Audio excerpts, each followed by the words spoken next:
မင်္ဂလာပါမိတ်ဆွေများကိုမင်္ဂလာပါဖြင့်နှုတ်ဆက်၍ကျွန်တော်စမ်းမွန်သတိချင်းထဲမှာကြိုဆိုလိုက်ပါတယ်ယခုပြပေးမှာကတော့10ချိန်အတွက်ကစားသိမ့်တဲ့သတိဒီခြေကဏ္ဍဖြစ်ပါတယ်ခင်ဗျာဒီစိုက်မှုကတော့ကျွန်တော်စောင့်မင်ကြစိုက်မှုဖြစ်ပါတယ်ဒါမို့မိတ်ဆွေများကိုကျွန်တော်ရှာဖွေတွေ့ရှိချက်လေးတွေကျွန်တော်ညာမိသလားရှင်းလင်းစွာထုတ်ပြပေးမှာမို့မိတ်ဆွေအားလုံးအစားဆုံးလိုက်ကြည့်ရှုရန်ဖိတ်ခေါ်ပါတယ်ခင်ဗျာမိတ်ဆွေများကိုဒီစောင့်ပင်ကြခွန်ရဲ့ဖြစ်စဉ်လေးတွေကိုကျွန်တော်စပြီးတော့ရှင်းပြပေးပါမယ်ခင်ဗျာဒီစောင့်ပင်ကြခွန်မှာဆိုရင်တော့ကျွန်တော်ဒီ2024 16ကြိမ်မြောက်တော့ပါဗျာဒီ636ပွဲစဉ်ကနေစပြီးတော့636ရဲ့662ရဲ့665ရဲ့ဆိုပြီးတော့ဒီ3ကြိမ်မှာဆိုရင်ဒီမှာထိပ်စီး3လုံးပေါင်းခြင်းဒီ666ထိပ်စီး3လုံးပေါင်းခြင်းဒီ8ဆိုပြီးတော့ဒီစိုက်မှုမှာကစားထားတာကိုတွေ့ရှိပါတယ်3လုံးပေါင်းခြင်း9အနေနဲ့အလဲတိုင်းကဏ္ဍကိုစပြီးကစားလာပါတယ်3လုံးပေါင်းခြင်း9ချိုးဒီကျွန်တော်ဒီ6ရယ်5ရယ်ကျွန်တော်ဒီမှာ6ရယ်ဆိုပြီးတော့ကျွန်တော်ဒီ656 3လုံးပေါင်းခြင်းကျွန်တော်9ဆိုပြီးတော့ကစားသွားမှာကိုဖြစ်ပါတယ်ဒီစိုက်မှုမှာတော့ကျွန်တော်ဒီပထမဆုံးဒီ13လုံးပေါင်းခြင်းဒီ666 3လုံးပေါင်းခြင်းဒီ8ဆိုပြီးတော့စခဲ့သလိုသူရဲ့စတင်ပြီးတော့အလဲတိုင်းကဏ္ဍကိုကြတော့ဒီ6ရယ်662ပွဲစဉ်အလဲတိုင်း6ရယ်ကျွန်တော်665ပွဲစဉ်နောက်ပိတ်9ရယ်962ပွဲစဉ်အလဲတိုင်း6ရယ်ဆိုပြီးတော့3လုံးပေါင်းခြင်း9အနေနဲ့ဒီဖြစ်စဉ်မှာအလဲတိုင်းကဏ္ဍကိုကစားသွားတာကိုတွေ့ရှိပါတယ်။နောက်ဒီထောင်ပေါင်းခြင်း8နဲ့ဒီမှာ3လုံးပေါင်းခြင်း9ကိုကစားသလိုသူခွာပေါင်းခြင်းကိုလည်း9ဆိုပြီးတော့ကစားထားတာကိုတွေ့ရှိမှာဖြစ်ပါတယ်။ခွာပေါင်းခြင်း9ဖြစ်စဉ်ဒီကျွန်တော်ဒီမှာကျတော့ဒီထိပ်စီးဒီ662ပွဲစဉ်ရဲ့ထိပ်စီး9ရယ်ကျွန်တော်ဒီ665ပွဲစဉ်အလဲတိုင်း6ရယ်ဒီ662ပွဲစဉ်ရဲ့နောက်ပိတ်2ရယ်ဆိုပြီးတော့ကျွန်တော်ဒီ3လုံးပေါင်းခြင်း9အနေနဲ့ဒီထိုက်မှုမှာကစားသွားတာကိုတွေ့ရှိရမှာဖြစ်ပါတယ်ဒါမှမဟုတ်ဒီစိုက်မှုရဆိုရင်ကျွန်တော်ဒီမှာဒီခွာပေါင်းခြင်းဒီလေ3လုံးပေါင်းခြင်း9ဆိုပြီးတော့ကစားထားတာကိုတွေ့ရှိမှာဖြစ်ပါတယ်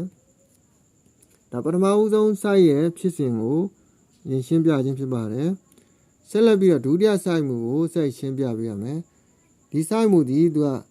9ကြိမ်မှတခါတပွဲဆော့တာဖြစ်ပါတယ်တိုင်ပင်ကိုက်9ကြိမ်စိုက်မှုတပွဲကြတဲ့ဆော့တဲ့စိုက်မှုဖြစ်ပါတယ်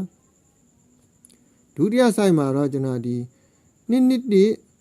3-4ပွဲစဉ်တပင်ချပြီးတော့2ပွဲစဉ်ရဲ့ထိပ်စီး2ရယ်8-4-3ပွဲစဉ်ထိပ်စီး8ရယ်8-6-3ပွဲစဉ်ထိပ်စီး8ရယ်3လုံးပေါင်းတဲ့အခါမှာ288ဆိုပြီးတော့3လုံးပေါင်းခြင်း8ဆိုပြီးတော့ဒီစိုက်မှုမှာကစားသွားတာကိုတွေ့ပါတယ်3လုံးပေါင်းခြင်း8အနေနဲ့ကစားထားတာတွေ့တယ်ဗျာနော်ဒါမှမဟုတ်ဒီဖြစ်စဉ်အတိုင်းပဲသူကအလဲတိုင်းကဏ္ဍကိုကြတော့လေကျွန်တော်ဒီမှာ3လုံးပေါင်းခြင်း9နဲ့ပဲကစားပါတယ်3လုံးပေါင်းခြင်း9ဒီကျွန်တော်ဒီ8-4-3ပွဲစဉ်အလဲတိုင်း4ရယ်8-6-3ပွဲစဉ်နောက်ပိတ်3ရယ်2-3-9ပွဲစဉ်အလဲတိုင်း3ရယ်ဆိုပြီးတော့3လုံးပေါင်းခြင်း9ဆိုပြီးတော့ဒီမှာကစားထားတာကိုတွေ့ရှိမှာဖြစ်ပါတယ်ဒီစိုက်ကလေးဒီကျွန်တော်ဒီမှာဒီအလဲတိုင်းကဏ္ဍကို3လုံးပေါင်းခြင်း9နဲ့လုံးမိုင်ကစားသလိုဒီအခွာပေါင်းခြင်းနဲ့ထိပ်စီးနောက်ပိတ်ကိုလည်းသူကပေါင်းခြင်း9နဲ့ပဲဆက်ပြီးကစားထားပါတယ်ကျွန်တော်ဒီစိုက်မှုမှာဆိုရင်အလဲတိုင်းကဏ္ဍဒီ3လုံးပေါင်းခြင်း9ကစားသလိုထိပ်စီးနောက်ပိတ်ဒီလည်းအပေါ်ပြင်ကအလဲတိုင်းကဏ္ဍနဲ့တွဲပြီးတော့3လုံးပေါင်းခြင်း9 ခွာပေါင်းခြင်းခုနှစ်အနေနဲ့ကစားသွားတာကိုတွေ့ရှိပါတယ်ဒီ863ပွဲစဉ်အလဲတိုင်း6ရဲ့နောက်ဒီနှစ်3ညကိုပွဲစဉ်ထိပ်စီး2ရဲ့ဒီနောက်ပိတ်9ရဲ့သုံးလုံးပေါင်းတဲ့အခါမှာခုနှစ်ဆိုပြီးတော့ကစားထားတာကိုတွေ့ရှိဒီဆိုင်မှုမှာတွေ့ရှိထားပါတယ်ကြာဒီ269သုံးလုံးပေါင်းခြင်းခုနှစ်ဆိုပြီးတော့ကစားထားလို့ဒီဘက်လဲတိုင်းကနန်းကြတာလဲ433ညသုံးလုံးပေါင်းခြင်းခုနှစ်ဆိုပြီးတော့ကစားထားပါတယ်ဒီအထောင်သုံးလုံးဟိုလဲ8ဆိုပြီးတော့ပုံမှန်ကစားပြီးမှသာလဲနောက်ပွဲမှာသူကဒီလဲတိုင်းကနန်းကိုသုံးလုံးပေါင်းခြင်းခုနှစ်အချိုးနဲ့နော်ဒီလဲတိုင်းကနန်းကိုသုံးလုံးပေါင်းခြင်းခုနှစ်အချိုးနဲ့သူကစပြီးကစားလို့ဒီထိပ်စီးနောက်ပိတ်ကိုလည်းအပေါ်ဘရင်အလဲတိုင်းကနန်းနဲ့သုံးလုံးပေါင်းခြင်းခုနှစ်ဆိုပြီးတော့ကစားထားတာတွေ့ပါမယ်ပထမဆိုင်မှုကြည့်မယ်ဆိုရင်လည်းဒီထိပ်စီးသုံးလုံးပေါင်းခြင်း8ဆိုပြီးတော့အထောင်သုံးလုံးပေါင်းခြင်း8အနေနဲ့ကစားပြီးတော့မှအောက်ပင်ကိုကျွန်တော်ဒီသုံးလုံးပေါင်းခြင်း9အနေနဲ့ဒီအလဲတိုင်းကနန်း6ကိုကစားထားပါတယ်နောက်ပြီးကြထိပ်စီးနောက်ပိတ်ဒီလည်းအပေါ်ဘရင်အလဲတိုင်းကနန်းနဲ့သုံးလုံးပေါင်းခြင်း9ဆိုပြီးတော့6နှစ်ပွဲစဉ်မှာကစားထားပါတယ်ဒါမို့ဒီဆိုင်မှုနှစ်ခုဒီဒါ2024တုန်းကကစားခဲ့တာဖြစ်ပါတယ်ကျွန်တော်ဒီ2025ကိုကြည့်မယ်ဆိုရင်ဒီဆိုင်မှုတိုင်းပဲကျွန်တော်ဒီမှာခွင်2ကြိမ်မြောက်ကနေစပြီးတော့ခွင်3ညပွဲစဉ်ရဲ့ထိပ်စီးရဲ့3ခွင်ပွဲစဉ်ရဲ့ထိပ်စီး3ရဲ့8-9ပွဲစဉ်ရဲ့ဒီထိပ်စီး8ရဲ့3လုံးပေါင်းတဲ့အခါမှာဒီခွင်3 8 3လုံးပေါင်းတဲ့အခါမှာကျွန်တော်ဒီပေါင်းချင်း8ကို3လုံးပေါင်းချင်း8အနေနဲ့သူကစားထားတာကိုတွေ့ရှိမှာဖြစ်ပါတယ်ဒီဆိုင်မှုမှာလည်းကျွန်တော်ဒါဒီ3လုံးပေါင်းချင်း8စင်ကနေစပြီးတော့ကျွန်တော်ဒီမှာအလဲတိုင်းကနန်းကိုကြတော့သူ့ရဲ့အောက်ပွဲစဉ်မှာကျွန်တော်3လုံးပေါင်းချင်း9ဆိုပြီးတော့ကစားထားပါတွေ့ပါမယ်ဒီ3ခွန်ပွဲစဉ်ရဲ့ဒီမှာလဲတိုင်း9ရဲ့ကျွန်တော်ဒီ8-9ပွဲစဉ်နောက်ပိတ်4ရဲ့9-6-3ပွဲစဉ်အလဲတိုင်း6ရဲ့ဒီ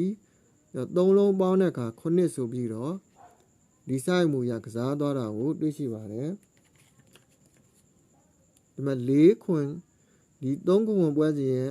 လဲတိုင်း9ရဲ့8-9ရဲ့နောက်ပိတ်4ရဲ့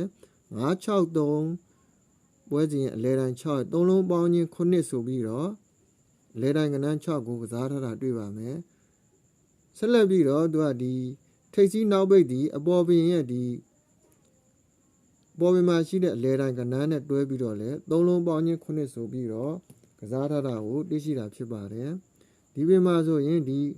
8-9ပွဲစဉ်ရဲ့အလဲတိုင်း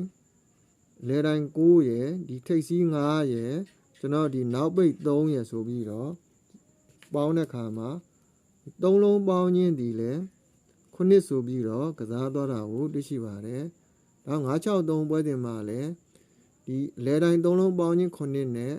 ထိပ်စီးနောက်ပိတ်နဲ့အပေါ်ပင်အလဲတိုင်း3လုံးပေါင်းခြင်း9ဆိုပြီးတော့963ကိုအပြီးကစားထားတာကိုတွေ့ရှိမှာဖြစ်ပါတယ်။ဒါမှမဟုတ်ယခုပွဲတင်မှာလဲကျွန်တော်ဒီသူ့ရဲ့ဖြစ်စဉ်ကသူ့အောက်တပင်ကြားကနေစပြီးတော့ဒီအထောင်3လုံးပေါင်းခြင်းဒီ8ဆိုပြီးတော့ဒီမှာ2-3-3ပေါင်းခြင်း8ဆိုပြီးတော့စပြီးကစားထားတာတွေ့ပါပဲဒါမှမဟုတ်ဒီပွဲစဉ်ကိုကျွန်တော်အနေနဲ့လဲတိုင်း3လုံးပေါင်းခြင်း9လို့ကစားသလိုထိပ်စီးနောက်ပိတ်3လုံးပေါင်းခြင်း9ဆိုပြီးတော့ကစားပေးရမှာဖြစ်ပါတယ်ဒါဒီဆိုင်မူရစောင့်ဝင်ဒီကျွန်တော်9ပင်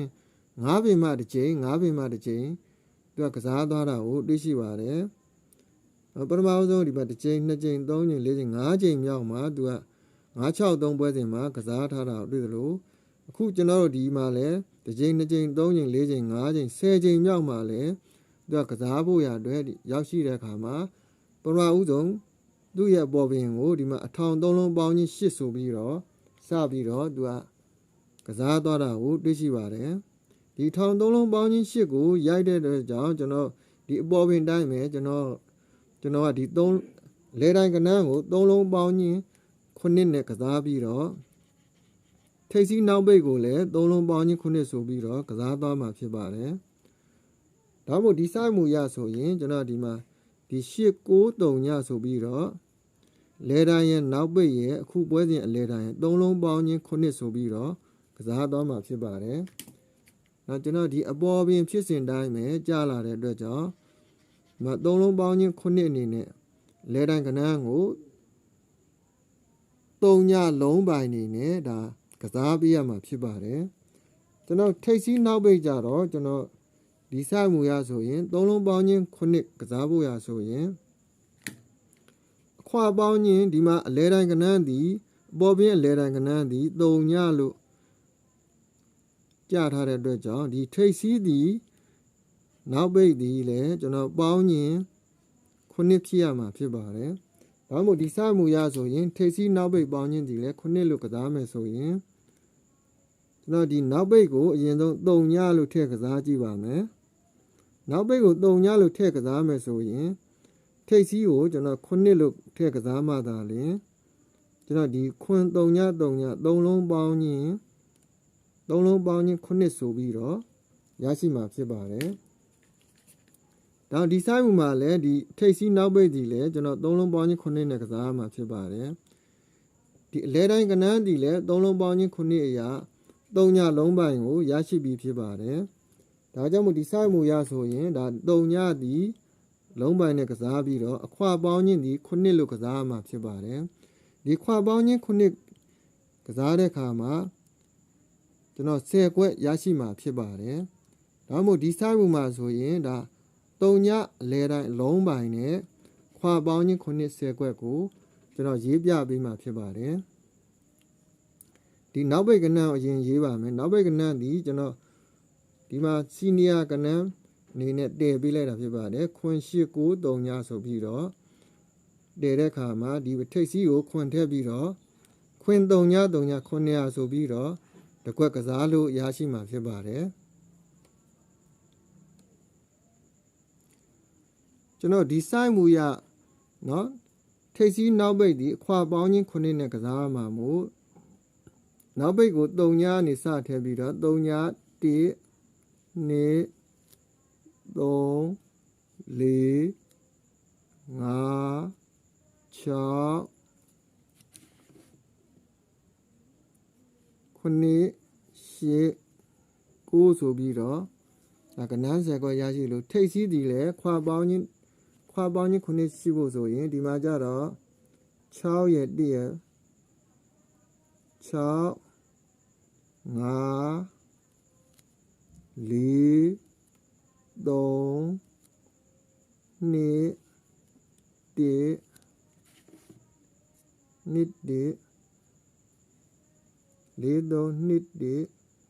2 3ည9 8ဆိုပြီးတော့ရရှိမှာဖြစ်ပါတယ်။ဒါဒီဆိုင်မူရဆိုရင်အခွာပေါင်းချင်းဒီ9နဲ့အလဲတိုင်း3ညကိုကစားပေးရမှာဖြစ်ပါတယ်။ဒါအလဲကနေမှ3ညတစ်လုံးစီကိုကျွန်တော်လိုက်ထည့်ပြီးမှပဲဓမ္မသံကဏ္ဍဒီပြည့်စုံသွားမှာဖြစ်ပါတယ်။ဒါအလဲတိုင်းလုံးပိုင်3ညနဲ့ကျွန်တော်တို့ဒီမှာအခွာပေါင်းချင်း9ကိုကစားမှာမို့ကျွန်တော်ဒီပထမဦးဆုံးအနေနဲ့ဒီဆိုင်မူရကျွန်တော်ဒါ10ခွက်လိုင်းကို3ညခလဲတိုင်းနဲ့ခွာပေါင်းချင်း9နဲ့10ခွက်လိုင်းကိုထုတ်ပြလိုက်တာဖြစ်ပါတယ်ကျွန်တော်ဒီ10ခွက်လိုင်းမူရတာသူကရှေ့မှာ3ပင်ကစားပြီးတာဖြစ်ပါတယ်ကဲမိတ်ဆွေများတကွက်ကောင်းကစားမယ်ဆိုရင်မိမိကြိုက်တဲ့ဗရိတ်တော်၎င်းထိပ်စီးတော်၎င်းနောက်ပိတ်တော်၎င်းရရှိမယ်ဆိုရင်မိမိကြိုက်တဲ့တကွက်ကိုရွေးထိုးလို့ကစားလို့ရပါတယ်ကျွန်တော်ဒီဆိုင်မူရကြတော့ဆိုင်မူအတိုင်းပဲကျွန်တော်အခုလောလောဆယ်10ခွက်ကိုအရင်ထုတ်ပြလိုက်တာဖြစ်ပါတယ်ကျွန်တော်အနိကမှာလိုအပ်ရင်တော့ကျွန်တော်ဒီထဲ10ခွက်ထဲကဘယ်ခွက်ကိုရွေးကစားတဲ့နယ်ကိုကျွန်တော်လိုအပ်ရင်ကျွန်တော်နဲ့ထပ်ပြီးတော့ပြပေးမှဖြစ်ပါတယ်တော့ဒီဆိုင်မူရဆိုရင်ပထမဆုံးကျွန်တော်ဒီဖြစ်စဉ်ဒီကျွန်တော်ဒီ3ည6 3ည6ပွဲစဉ်ကနေမှ662 665ဆိုပြီးတော့ဒီအထောင်ထိပ်စီး3လုံးဒီပေါင်းချင်း8နေနဲ့ပထမဆုံးဖြစ်စဉ်ကစခဲ့သလိုဒီထောင်3လုံးပေါင်းချင်း8ဖြစ်ပြီးတော့ကျွန်တော်ဒီမှာ လဲတိုင်းကနန်းကို3လုံးပေါင်းခြင်း9ဆိုပြီးတော့6ခလဲတိုင်းကစားလို့တော့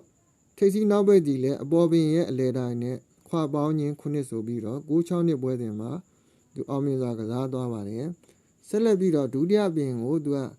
ဒီအောက်မှာ9ချိန်မြောက်မှာပေါ့3ည4 4တိုင်းမှာ1 2 3 4 5ချိန်မြောက်မှာလဲသူကဆက်ပြီးတော့သူမကစားခင်အရင်3ပွဲမှာသူကဒီအထောင်3လုံးပေါင်းခြင်း8ကိုသူအရင်ဆုံးကစားသွားပါတယ်